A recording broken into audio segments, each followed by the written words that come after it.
Les temps forts du jeu vidéo. Le jeu vidéo s'est démocratisé à la fin des années 70 avec les jeux d'arcade, notamment Space Invaders en 1978. Le succès est tel que d'autres compagnies publient leurs propres jeux.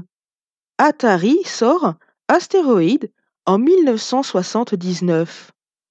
En 1980, Pac-Man est le jeu d'arcade le plus populaire. Space Invaders sur Atari 2600 est lui aussi un énorme succès.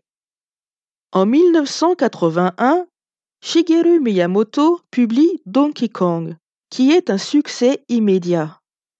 En 1982, la ColecoVision permet de jouer avec des cartouches.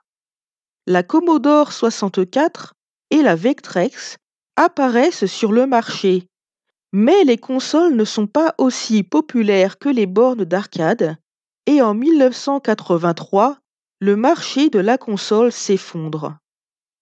En 1985, avec la NES et la Master System, Nintendo et Sega se démarquent de leurs concurrentes, mais c'est Nintendo qui prend la première place grâce à Donkey Kong, Mario, The Legend of Zelda ou Metroid.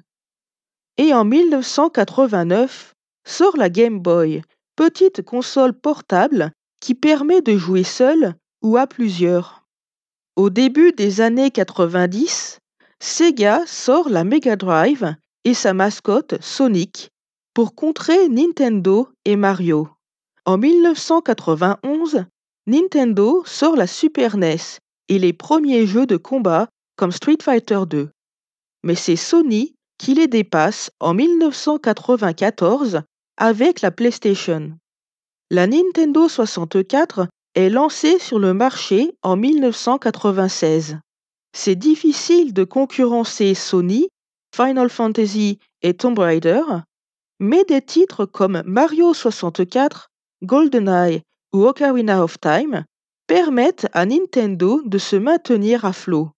Sur Game Boy, c'est Pokémon qui sera un véritable raz-de-marée commercial.